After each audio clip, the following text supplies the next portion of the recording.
Hello again. Let's talk a little bit about the options for which platforms you can use to run Linux for this class. And there's obviously going to be one I'm pushing heavily, but you have a lot of other options, and we're going to go through those too. This is actually documented in a page in our Canvas course, but I'm going to walk through that with you and explain a little more than what's actually written down there. So let me share my screen, and I will bring up, this is the page from our Canvas course, and it's called Tool Installations. So the front of the first project you do in the class is basically just to get a Linux platform up and running. And I'm suggesting strongly, but not exclusively, that you look into using a Raspberry Pi.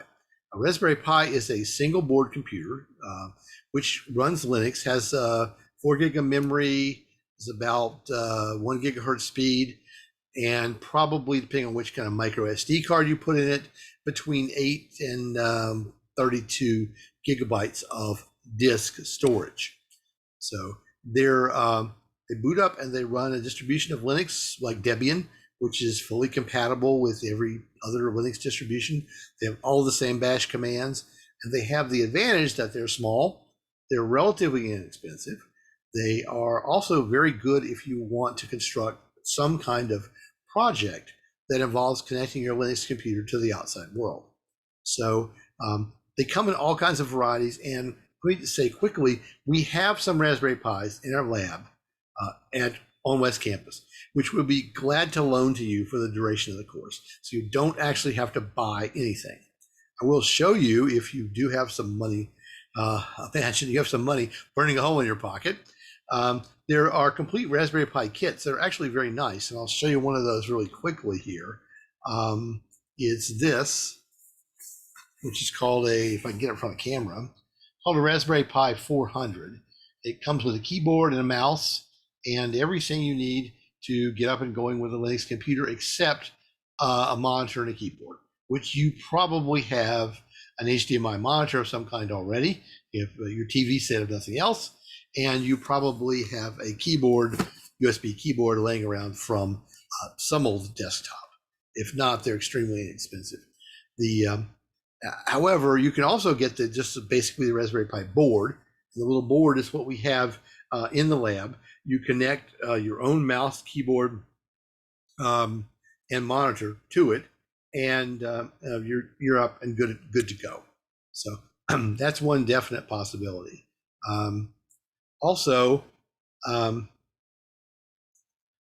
there's a lot of options for connecting other like sensors or other devices to your Raspberry Pi if you're interested in sort of physical computing. And you should read this page and go through some of the links there and see what you think. Okay, that's one option. If you don't or cannot do that, then you can also run Linux in a virtual machine. If you're coming from the network side of things in our IT program, you may already be familiar with virtual machines. Maybe you use a virtual machine in some of the work that you do in network security or other IT operations. And certainly you can run Linux in a virtual machine. It becomes a guest OS under your host OS. Your host OS is probably Windows, but it could be Mac OS or even another Linux. That one requires a little thought, but it does work. I usually use VirtualBox, which is free software from Oracle that virtualizes your machine. But you can also use VMware, and I know we have a lot of VMware licenses kicking around in our programs because so many of our networking programs use VMware, and it's a very good product. The only gotcha to doing work in the virtual machine is they're pretty easy to install, and the virtualizing software is pretty easy to install. Sometimes getting what are called the guest editions working. Those are the features of the virtual machine that enable you to move seamlessly from your host OS, say Windows, to Linux, enabling you to drag and drop files between the two different platforms. But you can get that worked out, and once you do, it's really a very nice environment. VMs also have the advantage that when you pause them and shut them down, if you do it correctly, everything is saved and you can pick right up where you left off. So that's a possibility for you. A third one, this is much more geeky, but you could do it. A bare metal install of Linux on an old laptop or desktop. It's more work, but of course you would get better performance because you're running directly on the hardware. And you might put that otherwise obsolete, laptop that somebody dropped off at your house back to use. So that's another possibility for you. You could also build yourself a VM in the cloud. I like to use DigitalOcean because they're inexpensive, but obviously Amazon and others offer these hosting services that let you create your own VM in the cloud, and you connect to it over the network through the internet, and you can do whatever you want. And of course, you will be using the command line for those kind of connections. If you have a Mac and you really are budget constrained, then you could just use the terminal application in the Mac. The terminal is actually not quite a bash, a very similar terminal. It's probably Dash terminal that behaves almost exactly like the Linux bash. And you can do most of the stuff we're talking about here, if not all the stuff we're talking about in this class, on your Mac using the terminal. The terminal, that's the app that real Mac users never launch.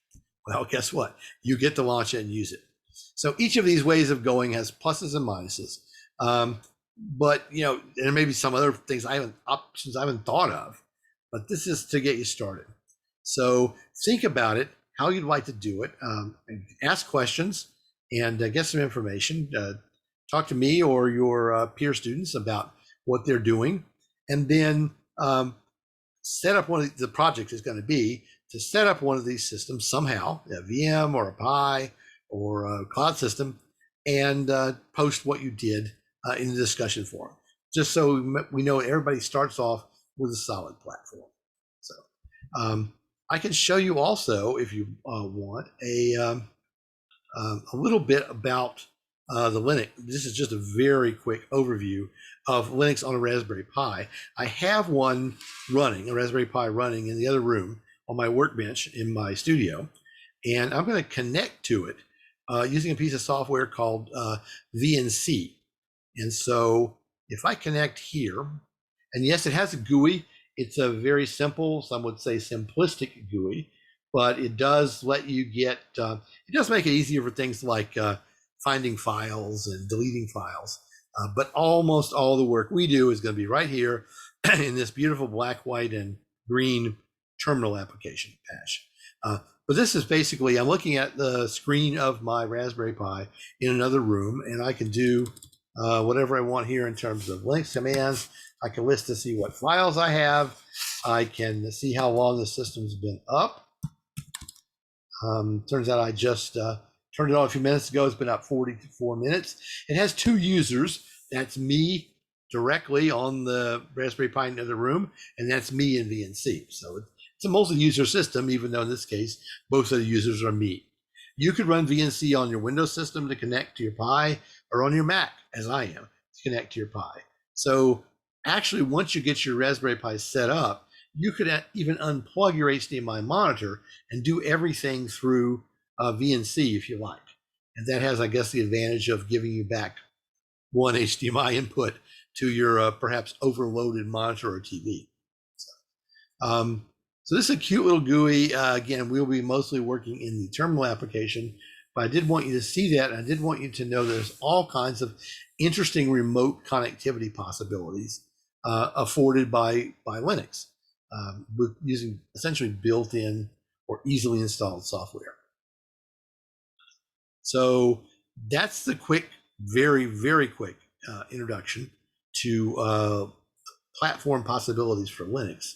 Again, I urge you go to that page in Canvas, and it's module 2, I think, and read through the page, follow the links, and look at some of the further information about how to set up the VM, what to do if you want to try to put it on an old laptop, and of course about the Raspberry Pi, of which there's tons and tons and tons of stuff. So let me know as you have questions or comments as you're getting this set up, and we can talk about options, and we can talk about what's available through the lab for, on a loaner basis.